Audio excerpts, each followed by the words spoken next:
Good morning. Welcome to the Los Angeles World Affairs Council and Town Hall. I'm Kim McClary, President and CEO, and it's our great pleasure to welcome you to today's program. On behalf of the staff and I, we are so appreciative of your ongoing viewership and support. Please stay tuned to the end of today's program for a brief update on all of our upcoming programs, both in person and virtual. We are also introducing new member benefits, special programs and events, and other member benefits, including access to film screenings and a free subscription to the Daily Chatter, an international newsletter. So please consider becoming a member or renewing your membership to support our organization's continuing programs. It is now my great pleasure to bring on Professor Dan Schnur, Politics in the Time of Coronavirus. As usual, Dan has three superb and very beefy topics to review with you all today. So how you doing, Dan? I'm doing just fine, Kim. How about yourself? I had a little brief break last week, and so I'm re-energized. Well, Jessica carried on and Claire carried on phenomenally in your stead, but we're glad to have you back. No surprises there, Dan. Well, let me get right to the topics and turn it over to you. So today's three topics are: number one, saving the Olympic Games before it's too late; when Congress works together and when it won't; and third is the economy in recovery or recession. So with that, Dan, thank you so much and take it away. Well, thank you again, Kim, and thanks to all of you for joining us for today's conversation. You know, it seemed like just a few weeks ago that Kim and I were joking with all of you about whether we should rename this webinar, since the title, Politics in the Time of Coronavirus, seemed at that point to be less relevant. Well, the emergence of the Delta variant has very quickly changed most of our thinking and most of the world's thinking on the pandemic and reopening. And because COVID was one of our three topics last week, we decided to focus on other matters today. But the very rapid spread of this new strain means that the coronavirus is going to be part of most of our conversations and most of our lives for the foreseeable future. So that's going to affect today's program and programs going forward for some time now. But more importantly than a webinar, that means that all of us need to take extra precaution and make an extra effort to stay safe and be careful. So for all of you who are participating in today's program, we want this to be done. It's not over yet. So let's buckle down and keep going through it together. Now, the Tokyo Olympic Games, to segue a little bit awkwardly, is a perfect example of this reversal of perception and reversal of reality relating to the virus's spread. The games, of course, are now underway, even given the surging number of coronavirus cases in Japan, or only about 20% of residents have been vaccinated. Now, there's already been a one-year postponement of what are still being called the Tokyo 2020 Games, which have cost Japan billions of dollars and are facing widespread public opposition in that country to the Olympics going forward at all. So before I go any further, Claire, maybe we can bring our group in and see what they think about the summer's Olympics. Do you think the Tokyo Olympics should have been canceled? Yes, you do, because the health threat is just too severe. No, you don't think they should have been canceled, but maybe postponed again for another year until 2022, if the landscape and the health situation is improved. Or third, no, the Olympics shouldn't have been canceled. This current situation isn't ideal, but these athletes deserve to compete, and the Olympic committees are taking extreme precautions to do everything they can to protect the participants. So what do you think? The games have been in play for a few days now, and look at that. Very interesting. 45%, most of you said the game shouldn't be canceled but should be postponed until 2022, which seems like a measured course to take. 25%, a full quarter of you, said that they should have not just been postponed, but canceled. And what some people had said is perhaps giving Tokyo the chance to host in 2024, and then for Paris and Los Angeles to each be delayed their hosting opportunity for 4 more years. And then 30% of you, almost a third, say, no, we should be going forward as long as we're taking the best precautions we can. So very interesting results. Now, what I will tell you, and I wanted to hear your thoughts before sharing others, is this is actually a much more optimistic group than public opinion, either in our country or in Japan, especially in Japan. The Japanese medical community has almost unanimously warned of the dangers of going ahead with the games. As I'm sure you've seen, no spectators are being allowed into any of the events, not even the athletes' own families. And several of Japan's largest newspapers have run editorials in opposition to the games going forward. Public opinion polls in Japan show that more than 80% of the Japanese people wanted the games either canceled or postponed. So they are not happy about this. Now, in addition to COVID, there have been several other embarrassing scandals for the organizers to navigate.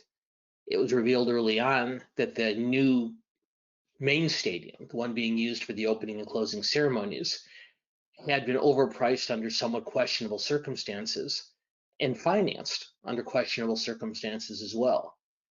And more recently, several top officials of the Japan's organizing committee have been forced to resign because of embarrassing episodes in their own past.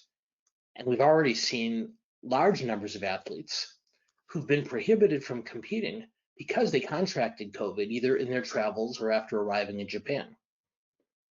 Now, during most Olympic Games, we're usually able to temporarily forget, or at least temporarily put aside, the business of the Olympics, the immense financial stakes, and just enjoy the races and the matches and the competitions. But this year, that's much harder, mainly because the fact that the games are being held at all is a testament and directly attributable to the huge amounts of money involved. Now, if Japan had canceled, if they had taken the urgings of their populace to heart, the country would have had to compensate the International Olympic Committee billions of dollars. Japan has officially spent just over $15 billion on the games, but early audits suggest that it's actually going to be about twice that much. And for those of you who live in Los Angeles, know that the games are coming here in 2028. That is an increasingly large price tag that's become harder and harder for many countries, many cities, host cities to justify. Now, broadcasting and sponsors account for over 90% of the International Olympic Committee's income. And the American television networks alone provide about 40% of the IOC's income. And so the contract between the IOC, between the International Olympic Committee and the host country, states if the hosts cancel for any reason, they have to pay the IOC back all that money.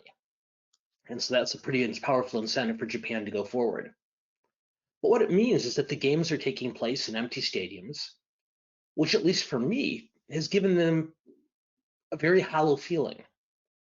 And instead of inspiration and excitement like we normally experience watching the Olympics, this year the whole thing seems like a reality TV show just taking place on a soundstage. And after all that, I will tell you that television ratings are down by roughly 30%, not just in the United States, but around the world. And then, of course, the biggest potential fear is not even a COVID outbreak at the Olympics themselves, but what might come afterwards. Now, the cardinal rule when it comes to controlling an infectious disease of any type is to limit the amount of contact that people have with each other. But the very essence of the Olympic Games is to bring the world together for sometimes friendly competition, often spirited competition, and usually socially not so distant competition. And there are extremely intense masking and social distancing requirements in place. But infections will happen, And that carries huge ramifications, not just for the Japanese, but for a much broader political potential impact. Think of it this way. There are about 70,000 athletes, coaches, staff, officials, and media in Tokyo for the games at some point or another, at a time when infections in that city are rising again. 2 weeks ago, the government declared a fourth COVID state of emergency in Tokyo, and that's going to run through the end of the games. And the concern is that even with all those precautions, the possibility for the Olympics to become a super spreader event in which these athletes and officials and coaches and media from all over the world return to their home countries, some with a newly acquired virus. And that is not the Olympics that their hosts want their games to be remembered for. But if you think these summer games in Tokyo are complicated, just wait until next year's Winter Olympics, which are being held in Beijing, China. There are already protests here in the US and around the world calling for the games to be taken out of China in order to punish that country for their human rights violations and other transgressions. Now, the modern games have been canceled on 3 occasions, once during World War I and twice during World War II. But there have also been several boycotts, most notably of the 1980 Moscow Olympics, when President Jimmy Carter convinced many countries around the world to withdraw from those games in reaction to the Soviet Union's invasion of Afghanistan. So let's go to question number 2, and we'll talk more about the Beijing Games in just a second. But Claire, let's get our groups thinking on this. What do you think? Given the human rights situation and given the other challenges that we see in China, should the Beijing Winter Olympics next year be moved to another country? Option 1, yes, they should be moved because China's human rights abuses should not be rewarded. 2, no, the Olympics should not be used as a political weapon. And 3rd, China should get a chance to make reforms before we take the step of moving the Olympics to another country. And let's see how we did. Very interesting, look at that. 51%, more than half of you say no, the games should go on. They should not be used as a political weapon. 34%, just over a third, say that China's human rights abuses should not be rewarded with the games. And then a smaller percentage say, let's give them another chance and see what happens. Now, reasonable people can disagree, as we've just seen, on whether another boycott makes sense. And we can definitely have a longer conversation, and we need to have a longer conversation about China's human rights record on another day, and whether an Olympic boycott or other actions are more appropriate. But before we move on to our next topic, I'd like to spend a couple minutes telling you about an article I read recently in The Atlantic about some of the challenges that we're seeing, particularly in Northwest China. The article said that Chinese authorities in the Xinjiang province now regard the possession of any religious literature, including the Koran, as indisputable evidence of terrorist activities. In other words, if you are found with a copy of the Koran or other religious document, that alone is evidence in court that you are planning some type of terrorist measures. And I'll tell you, that story made me think about how similar this situation is to the early Nazi era treatment of Jews.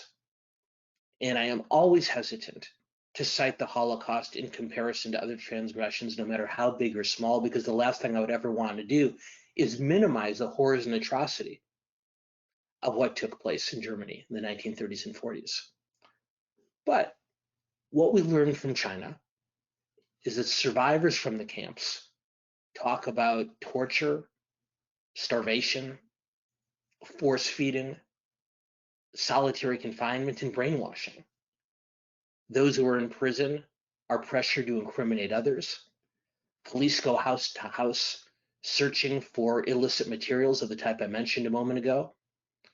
Mosques and entire neighborhoods have been destroyed. The Uyghur language is banned. Their phones are monitors.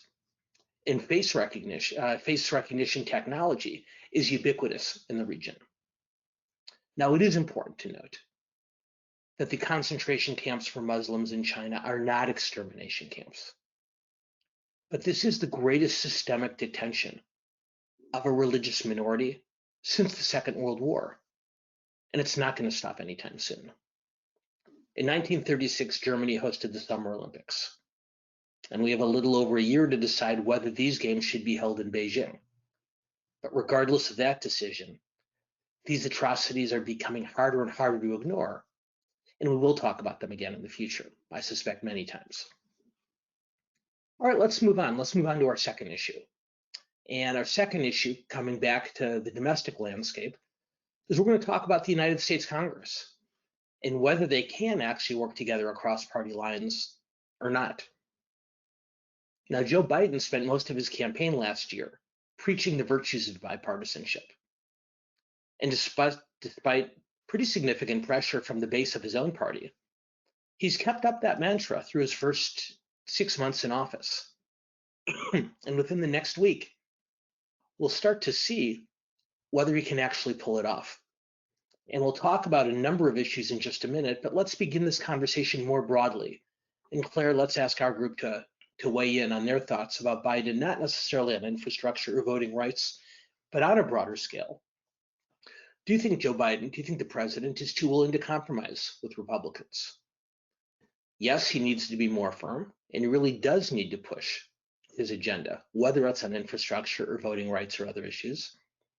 Second, no, he needs to be more flexible, and particularly on infrastructure, getting this deal done is very important.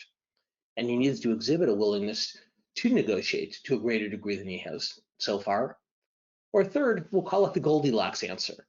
Not too hot, not too cold, but when it comes to bipartisanship in Congress, Biden's got it just about right.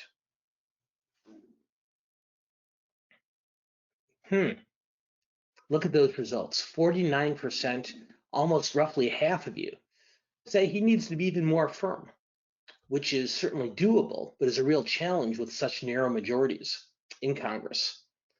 Only 16% say he needs to be more flexible, which may not bode as well for these ongoing infrastructure negotiations. And then 35% of you, a little bit over a third, say, just about right. President Goldilocks is doing this pretty much the right way. So let's break this down into a couple of different issues and dig a little bit deeper. Now, as I mentioned earlier, and as you already knew, the president's biggest legislative priority has been this two-headed infrastructure package. The first bill, which addresses traditional physical infrastructure needs like roads and bridges and water supply and those types of things. And as most of you know, that bill will require at least some support from both parties to become law.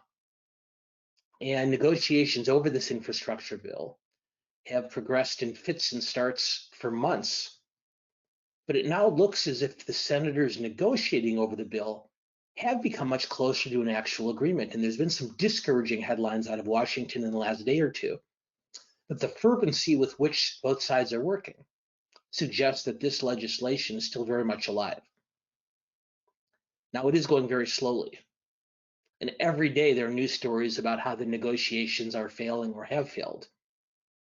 And the hardliners on both sides keep attacking it for not being either liberal enough or not being conservative enough. But I'd suggest to you that that's the way bipartisanship is supposed to work. It is supposed to be slow. It is supposed to be difficult. There is a lot of back and forth. And there's no guarantee that this infrastructure bill will ultimately make it to Biden's desk for signature. But these two parties, or at least certain components, subgroups within the two parties, are clearly making a good faith effort. And we'll see what happens. Now, if they can't get this done on an issue where majorities of both Democrat and Republican voters are strongly supportive of infrastructure improvements, then it's hard to see anything significant happening this year at all. But even if this legislation does manage to become law, that still doesn't mean that Washington has been all of a sudden transformed into a new era of bipartisan cooperation. Because even if this bill does pass, we should agree that it's almost certainly going to be the exception rather than the rule. The second and larger infrastructure bill, which includes many of the Democrats' most important policy priorities on what they call social infrastructure, as opposed to physical infrastructure, will get no Republican support at all. And if it passes, it's going to happen on a straight party line vote. And we've talked about this before, but the landscape, or at least the prospects for bipartisanship, are just as bleak on most other fronts. Police reform legislation, which we've talked about a lot, is an example of potential cooperation and compromise between the two parties, is now in very serious danger. Excuse me. The possibility of middle ground emerging on climate change, on gun control, on immigration policy, and on other top tier issues is pretty small too. But if you want to see Congress, at its most intractable and most polarized, the knee-jerk confrontation and finger pointing surrounding the investigation into the January 6th Capitol riots is undoubtedly the best or the worst place to start. And as luck would have it, the hearings looking into the riots started just this morning. Now, when House Speaker Nancy Pelosi proposed a special committee to look into the events of that day, it appeared for just a fleeting moment that Democrats and Republicans might be able to work together to better understand what had occurred that day and in the events leading up to the insurrection. The Republicans had already blocked a bipartisan commission that would have examined the uprising, much as the 9/11 Commission looked into the terrorist attacks of September 11th, 2001. And for her part, Pelosi had provoked House Republicans with her decision to name Liz Cheney to the committee. But things still at least held some possibility for forward progress. And then when the Minority Leader Kevin McCarthy announced his committee appointees last week, that last slim hope for bipartisan cooperation disappeared very quickly. Now, from my perspective, it's difficult to decide which of the two leaders bears more responsibility. Now, McCarthy intentionally named two Republican firebrands, Jim Jordan of Ohio and Jim Banks of Indiana, to the committee, both very strong Trump supporters. And he pretty much guaranteed at that point that any proceedings would very quickly devolve into name calling and blame laying. And then Pelosi came back and not only refused to seat either Jordan or Banks on the committee, which pretty much guaranteed that the Republicans would walk away altogether, which they did, because McCarthy, in addition, retracted his other three appointees, who Pelosi had said were okay. And McCarthy has now promised his own investigation, which pretty much guarantees that both inquiries are going to be purely partisan exercises. Yesterday, Pelosi appointed a second Republican, adding Kinzinger of Illinois, also over McCarthy's objections. And now some Republicans are calling for Cheney and Kinzinger to lose their committee assignments altogether, given their willingness to flout their own party in order to work with Pelosi. Now, both Nancy Pelosi and Kevin McCarthy are very confident that this partisan combat works to their own political benefit. Both of them think it motivates their own bases, and both of them believe they can spin this debacle into a major fundraising opportunity for next year's midterm elections and to turn out their respective bases in those midterms. Now, it's pretty depressing to admit it, but they might both be right. This entire episode is a reminder that we're not going to see much bipartisanship in Washington for the foreseeable future. And infrastructure legislation might become law later this year, we'll see. But changing the political culture, which Biden has pledged to do and is working very hard to do, is going to take a lot longer. Now, from what I've seen, the first day of hearings into the January 6th riots, which were held this morning, were absolutely riveting. Members of both the Capitol and the DC police testified, and from all appearances, their testimony was absolutely heartrending and heart-wrenching. And we'll watch these committee hearings as they progress, and we'll come back and spend a full topic looking back at the entire investigation as they move forward. But for now, just know that while the infrastructure negotiations are on the precipice, even success on that bill is not going to change the culture. At best, it's one small step toward a very, very difficult challenge. So Jessica, my own thought is that rather than rush through such an important topic as the economy, is why don't we come back to that next week and talk after another week of evidence emerging on both sides about whether we're in recession or recovery or some combination both. And maybe because we often cut our questions short, Jessica, maybe we can start a few minutes early today and get a couple more questions in from our audience because they're always so patient with us when I run over on the front end. So let's put off the economy for a week and let's see what our group wants to talk about. Sounds good. And for those of us that are joining us, if you're joining for the first time and you want to send in a question, there's a question section on the control panel on the right-hand side of your screen. You can send in your question there and we'll get to as many of those as we can. And of course, we also want to thank our viewers for your continued support. We depend upon your donations to cover our expenses so that we can continue to bring you these important discussions. So if you are able to make a donation, please go to our website at lawacth.org and click on the donate button. We greatly appreciate your support. All right, the first question, the Olympic Games has survived controversies, including boycotts, doping, bribery, and a terrorist attack in 1972. Do you think it can survive COVID? Well, I do think the Olympics can survive COVID. I think the games every 4 years face some significant challenge.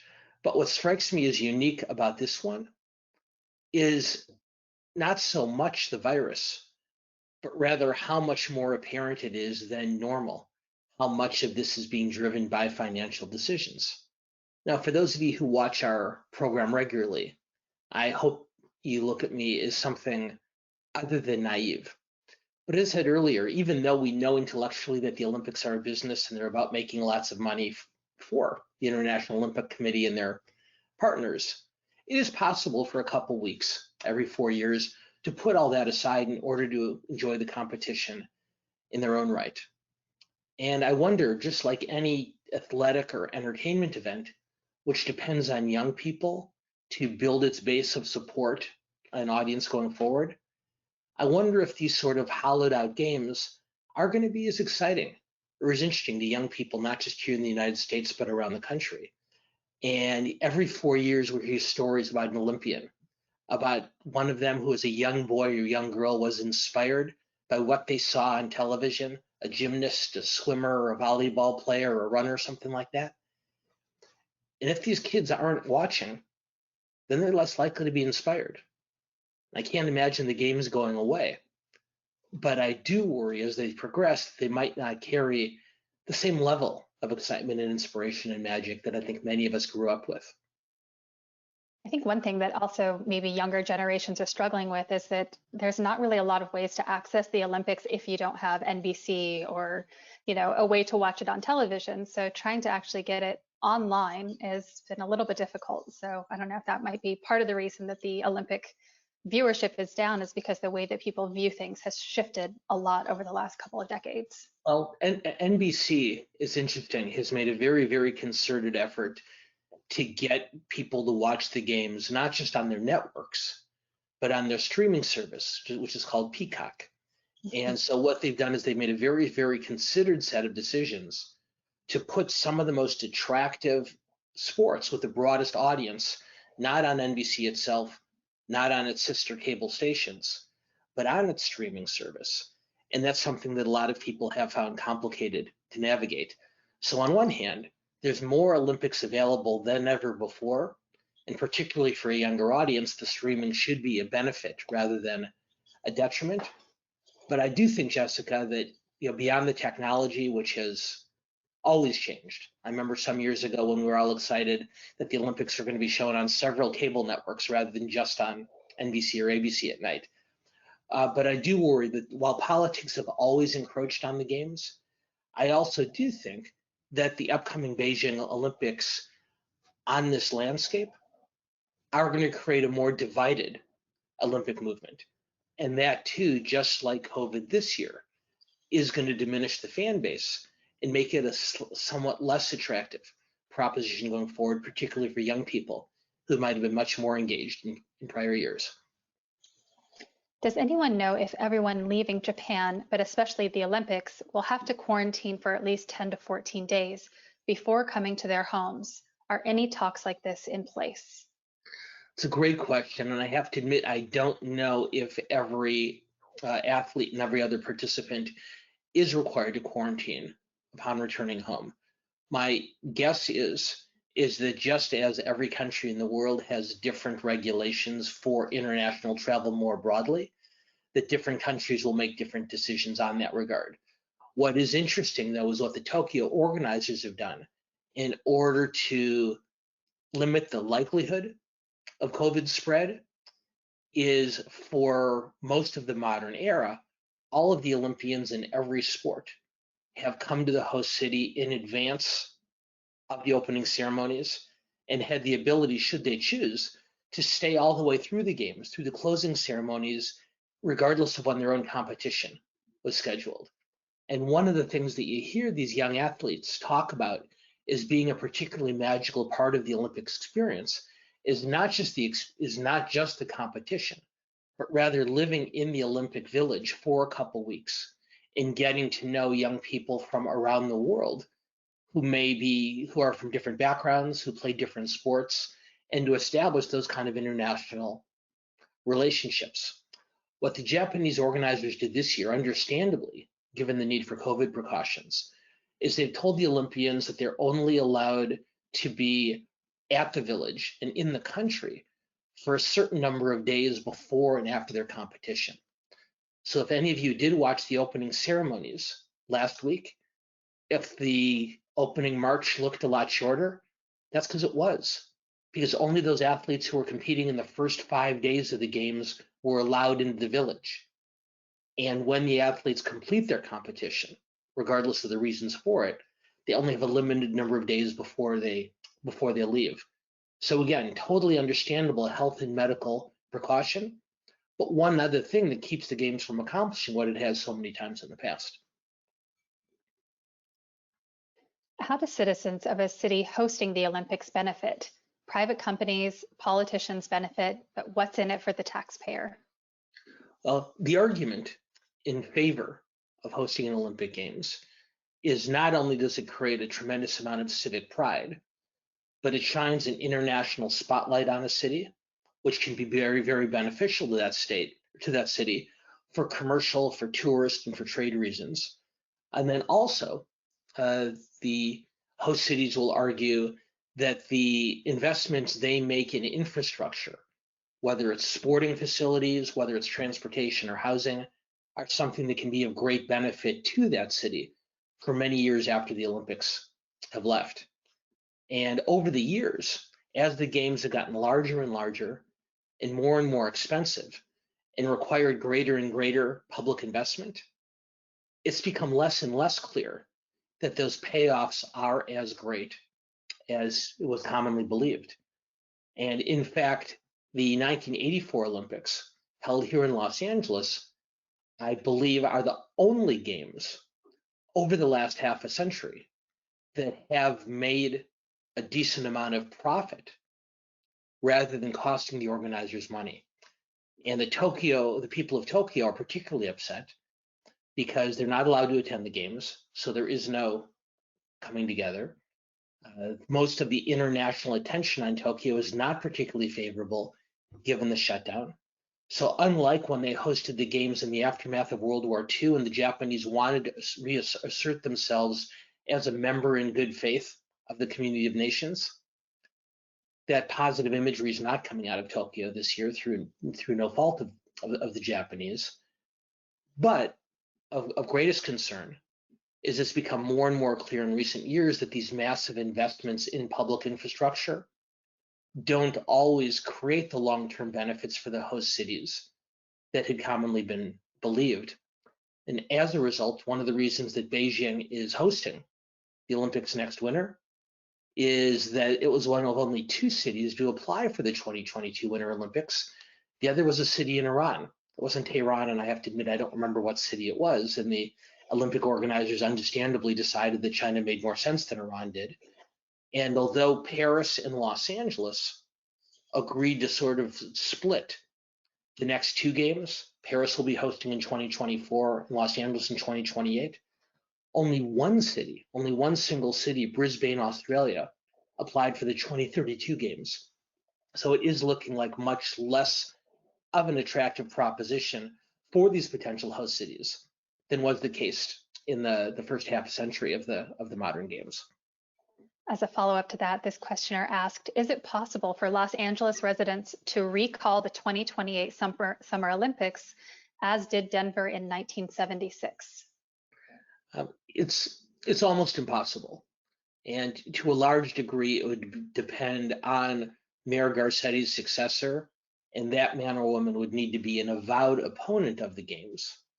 But as I said earlier, when a host city or a host country cancels the games, even well in advance, it incurs a tremendous financial penalty because the contracts that Paris and Los Angeles and now Brisbane have already signed with the International Olympic Committee obligates them to billions of dollars of financial responsibility if they do pull out without the IOC's agreement. And so while it's certainly possible, as the questioner correctly notes, it's something that's been accomplished in the past, say it's very unlikely that the games would be moved. What's much more likely, I think, as this new era moves forward, is you'll see the games divided between many cities. And so I wouldn't be surprised if by 2028, for those of you who were here in 1984, you remember that events were held throughout the Southland. I wouldn't be surprised if in 2028 we saw Olympic competitions taking place not just in the greater LA area, but in San Diego, in Northern California, in the Central Valley, and throughout the state, in order to some degree defray the cost and the obligation. Could the Olympics have required vaccinations for all participants and attendees? I don't know the answer to that also, and I apologize. I believe the answer is yes, but I'm not certain on it, given the lengths that the Japanese have gone to prevent the spread to the greatest degree possible. It defies my imagination that that wouldn't be a requirement, but I'm guessing that many of our loyal group members are Googling right now, even as we speak, Jessica, and are going to have an answer for us in the next couple of minutes. So if you can keep an eye out for our friends' guidance, I'd be grateful to you. Sounds good. All right, everyone, you have an assignment. All right, if infrastructure does not pass, is Biden's legislative agenda at large essentially done for? How much blame should be placed on Pelosi and McConnell? Yeah, so really a 2-part question. And the first part is if the physical traditional infrastructure bill does not pass, does that make it far more difficult for the rest of Biden's legislative agenda, at least the meaningful priorities he's outlined? I think the answer is undoubtedly it becomes much harder for him to accomplish very much before the midterm elections at all. And then it becomes a question of who the American people decide was the problem. Was it Biden for not being able to get things done or Republicans for being overly obstinate? But if this bill does not get done, and we've seen reports this morning that Biden himself, not just his staff, has been meeting and talking on the phone with leading senators in both parties who've been involved in negotiations. So he clearly wants this to happen because he knows, as the questioner suggested, that without it, not only is infrastructure done, but most of his other top level goals are also. How much blame will McConnell and Pelosi get? I don't know. You can ask me that question the day after the midterm elections. And we're already seeing a furious effort on both sides to lay the groundwork for blaming the other if this doesn't happen. It's entirely possible that neither Pelosi or McConnell gets blamed in such a convincing way that one party benefits to a very large degree during the midterms. But if the bill isn't passed, blame will go all around. And more than Pelosi, more than McConnell, what happens under almost every circumstance is that the person in charge gets too much credit when things are good and too much blame when things are bad. And so ultimately, regardless of whether the voters blame Republicans or Democrats in Congress, if Biden can't get this done, voters are going to assign, I think, a lion's share of the responsibility to him for not being able to pull it off. If further benefits will be provided with a new infrastructure bill, how can we go forward to assure that there will be no greater citizen fraud as there has been in the past? Well, we can't. There will almost certainly be some waste and some fraud and some abuse in any multi-billion-dollar spending effort, whether it's comes from the public or the private sector. So ultimately, it becomes the responsibility of the Biden administration and its successors in congressional oversight committees in both chambers, in both parties, to oversee the spending. And as the questioner correctly notes, unfortunately, because oversight isn't nearly as exciting, it's not nearly as compelling to sell voters when you're running for re-election, it doesn't get as much attention as it should. If you're a member of Congress of either party and you're running for re-election, you want to say, I passed this bill, I fought for this legislation, I got this tax cut, I got this spending measure, we improved the schools, we protected the environment. To say, I very carefully oversaw the effective implementation of someone else's bill doesn't look nearly as good on a bumper sticker. And so while congressional oversight is an essential part of its responsibilities, it often doesn't get the attention that it deserves, which is why the questioner correctly believes that there will be significant abuse when all this money is directed outward. Great. And then just a quick thank you to Jill. She shared that 85.5% of the team has been vaccinated per the Wall Street Journal. So Jill, thank you so much. Jill, which suggests, interestingly, that it was not a requirement. And that's a longer conversation than we probably have time to today, but I find that decision, I can imagine the debate, but I find the decision to be a somewhat curious one, given all the other lengths that the organizers have gone to try to prevent COVID spread. Thank you, Jill. France is trying to impose a health pass requirement for public venues. People I know applaud the initiative and wish our government could do the same. But isn't that prevented by the Constitution, which gives the states the police power of public health? Sorry, it's kind of a tongue twister. Police power of public health. Okay. So the questioner is correct. Not just France, but Italy and to some degree Great Britain have already begun to impose not absolute mandates, but stronger restrictions on what those who are not vaccinated can do in societies, going to restaurants, going to other types of public gatherings, even going to the workplace in some places. And we're beginning to see signs of that here in this country. But the real obstacle in the United States is less constitutional than political.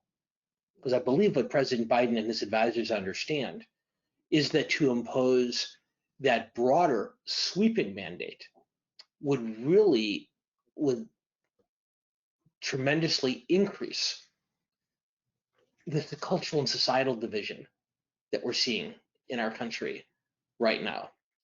And so what you see are elected officials of both parties at the local, state, and national level trying to encourage certain types of activities without absolutely requiring it. But if you keep it, I'm sure as well, they're keeping an eye on what's going on in France, in Italy, and in Great Britain, and elsewhere to see if those stronger measures are working. And if the Delta variant continues to spread, and if our current challenge gets worse, well, I think most elected officials would prefer to avoid those types of more strenuous measures. The pressure is going to increase on them to step in more forcefully. Ultimately, there will be opponents who make the constitutional argument that a federal government can't make those decisions unilaterally, but you're going to see just as much pressure on local and state elected officials, mayors and governors around the country, stepping in to do the same thing. Governor Newsom here in California took a fairly limited step yesterday as it related to state employees and healthcare professionals being required to be vaccinated or tested on a weekly basis. But you can see that he's trying, like his colleagues around the country are trying, to avoid taking as intense steps as they did during the height of the shutdown earlier this year and last year. So that there is an obstacle and there is a hesitation, but I do believe it's more political than it is constitutional.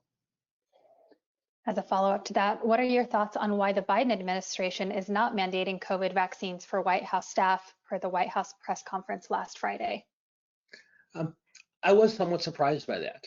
And I was surprised not only that that the White House has not mandated vaccines, but also that they haven't been as forthcoming when White House staff have been found to have contracted the virus.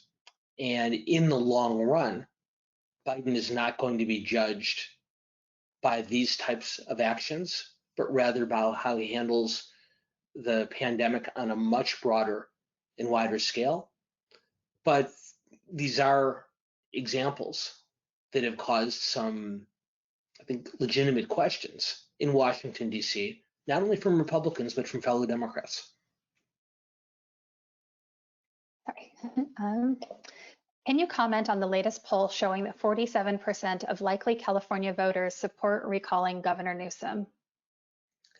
So for those of you who are not in California or may have not yet seen this morning's Los Angeles Times, the Los Angeles Times UC-Berkeley poll, which is one of the two very well-respected statewide public opinion surveys here in California, came out this morning with some very important numbers.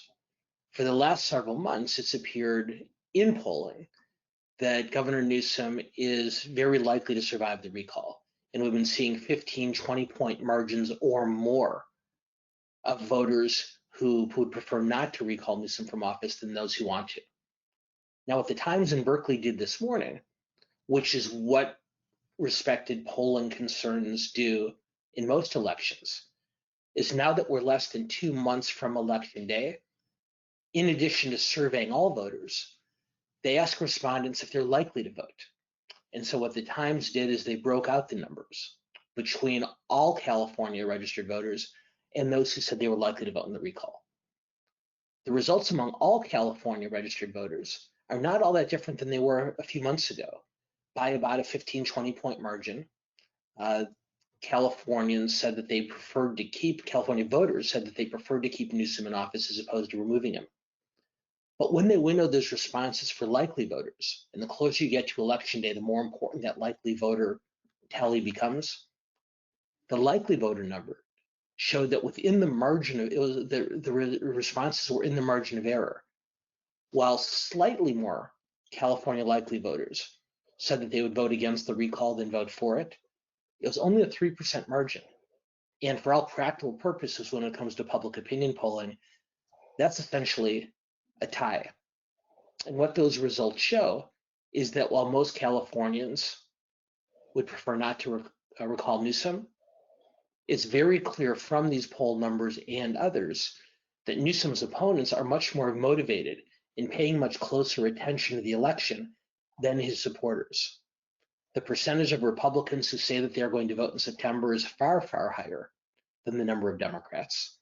And so Newsom's challenge going forward is not so much to persuade Republicans or Republican-leaning independents to vote for him. What Newsom's goal is for the next month plus is to motivate his own supporters, to convince them that turning out for an off-year recall election is something that's just as important or more important than turning out on a normally scheduled election day. So these numbers aren't catastrophic for Newsom, but they're a very serious warning signal. And I suspect going forward, we'll see Newsom and his team spending much more time trying to motivate and excite his own troops than trying to persuade those in the political center. Dan, I have a quick question for you before I go to some of these next questions. We're getting a lot of questions about the January 6th commission that's going on today. And I know we probably want to dedicate a big portion of time to it perhaps next week, because I know as it's just taking place today and you were prepping for today's program. Do we want to get into some of the questions, or would you like to?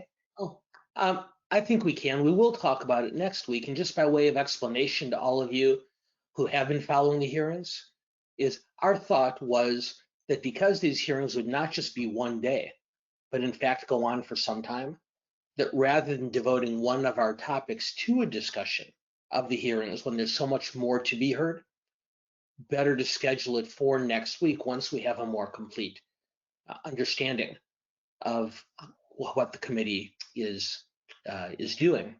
That said, this morning's testimony was so gripping that I can't fault our audience members at all for wanting to talk about it. So if there aren't more questions on the two topics we did cover that you think are worthwhile, Jessica, then by all means, let's go on and talk about this morning's hearing. Okay, perfect. So one question, wasn't Liz Cheney's opening statement highly constructive and the hearings themselves unique when both parties are pursuing one agenda, the truth? Yeah, Nancy Pelosi, in my opinion, has made some really smart decisions and some less smart decisions as she's navigated this. But her smartest decision by far was naming Liz Cheney, who's become a noted Trump critic over the last months, naming Liz Cheney to this special committee. Because even though the overwhelming majority of Republicans in the House of Representatives and the country are opposed to this committee's work, by being able to present both the chair, Democrat Benny Thompson of Mississippi, and the coach and Republican Liz Cheney as opening speakers, it framed the conversation in a much more bipartisan way than would have been the case otherwise. I agree. I thought Cheney's opening statement was very compelling. But I think just the fact that she was up there talking next to the Democratic chair did go a long way toward Pelosi's goal of convincing Americans not to view these as a purely partisan exercise. McCarthy and his fellow Republicans are fighting that very hard, and they'll do everything they can to make sure it's seen as partisan as possible. But that Cheney opening statement did a lot of good for one of Pelosi's overall overarching goals for the committee's work, no question.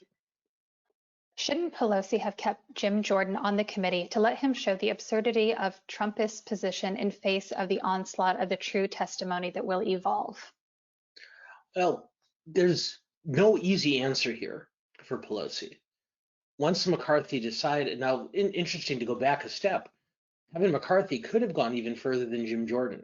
He could have taken some of the real outliers in the Republican caucus, the Lauren Boeberts, the Matt Gaetzes of the world, and put them on the committee, and it would have become a really ugly scenario. But I think Pelosi decided that even having Jordan presenting on behalf of the Republicans would undermine the message she was trying to deliver about the seriousness of the issues into which they're looking. Now, there's no way to know, at least not yet, whether it was the right decision or not to exclude him. I do believe that Pelosi was correct, that Jordan's presence on the committee would have been a major distraction from what she'd hoped to accomplish. On the flip side, by excluding him and fellow Republican Jim Banks, she did go a long way toward helping McCarthy accomplish his goals of painting the exercise as a partisan one, because as McCarthy correctly pointed out, there is no precedent for a speaker stepping in to the minority party's caucus and selecting who can participate and who could not in proceedings like this one. So Pelosi's calculation was a pretty straightforward one. She thinks I benefit more from not having Republican committee members who are distracting from what I'm trying to accomplish, even if it means that the hearings are seen through more of a partisan lens, which, going back to the previous question, which is why Cheney's opening statement was so important. As the one who spent a significant part of his career overseeing law enforcement, I cannot accept the lawlessness of the law and order party. How do you claim an equivalence between the parties on the investigation of the insurrection? Well, I'm not claiming an equivalence of the parties on the investigation. What I am saying is that both parties have taken steps to make this exercise a very partisan one. Now, that doesn't mean, the questioners come to one conclusion. There's other smart people who come to the opposite one. That's not me suggesting that both sides of the argument are equally valid, rather that the ramifications of both sides' approaches is to deepen the partisan divide, even on an issue like this one, where in an ideal world, would be able to at least temporarily step past that polarization and bitter divisions. So I respect the questioner's decision to line up in one side of the debate or the other. I'm not either taking sides or establishing equivalence between them, just noting the combined efforts of Democratic and Republican leadership on this have almost certainly deepened the partisan divide, and each one of you must decide for yourselves whether that was an appropriate sacrifice to make in order to accomplish your preferred party's broader goals. Do you think that the videos of what happened inside the Capitol on January 6th should be released to support or disprove the testimony? What would be the reason not to release it? Okay. I'm a big believer in public disclosure, and unless it violates the privacy of one of the participants, in which case a judge or other similar type of adjudicator ought to make that decision, unless it's a question of an individual's privacy, I think those videos should be made public. It's important for us all to know, Democrat or Republican, liberal or conservative, what took place that day, and come to our own conclusions based on the greatest amount of information available. So, except in very, very rare circumstances, I'd strongly support making that video public, no question. All right, I've got a couple of questions on China here. Historically speaking, China's treatment of the Uyghurs is more similar to the US's treatment of indigenous American Indians than Nazi Germany. Agree or disagree? I don't know that I would agree. First, I would note that this is precisely the argument that the Chinese representatives made in their meetings this week with Undersecretary of State Wendy Sherman when she criticized human rights abuses in China. And I think what Undersecretary Sherman did very appropriately, and I'd say this is neither a Democrat or a Republican, is she admitted, as we all must, that American history is filled with examples of all sorts of the worst types of subjugation and oppression. And for those of you who were part of our conversation a few weeks ago when we talked about critical race theory, this was a point that I tried to make then. But what I see US leadership doing is acknowledging those deficiencies and attempting to address them. I don't see that same effort on the part of the Chinese government leadership.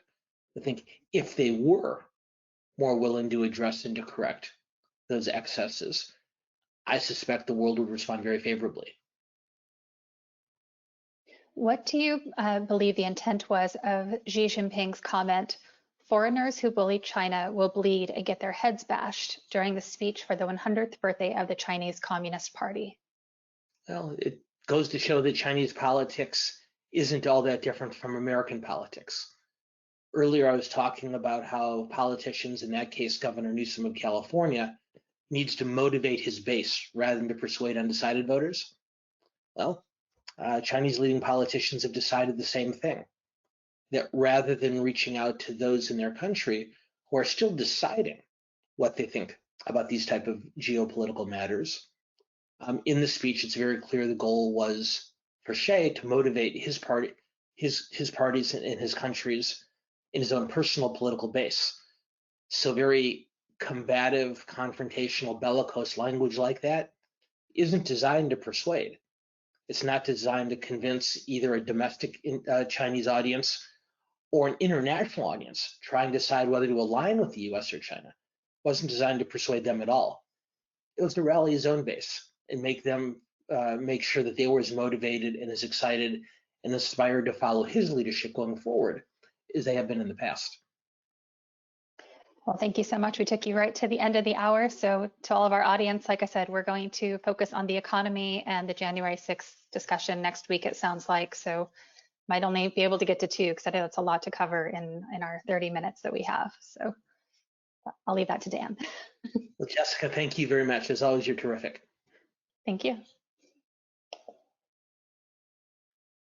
Dan, thank you for another phenomenal clarification on all these critical issues. And we can't wait for those other 2 topics next week. So I know everyone will be getting their questions ready now for your time. So thank you so much.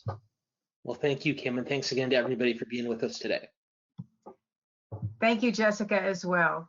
For those of you who would like to get a quick update on our upcoming programs, tomorrow we have our first member-led discussion focusing on how global cities are confronting homelessness.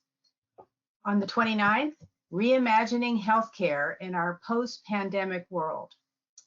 Next week, in addition to, of course, every Tuesday at 11 o'clock, politics in the time of coronavirus, on the 30th, we have the Korean Peninsula Today, making progress on peace and denuclearization with North Korea. We have a special member screening, August 3rd through 5th, the last Leonardo.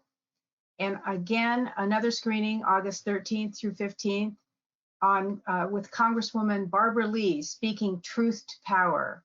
And on the 16th of August, quarantine fatigue, travel in a post-pandemic world. So we've got a lot of terrific programs for you, and we're also putting together, as Dan mentioned earlier in the program, hopefully some in-person events, most likely after Labor Day.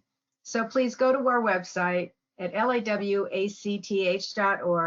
register for programs. You can renew your memberships, become a member, make a donation, or view past programs.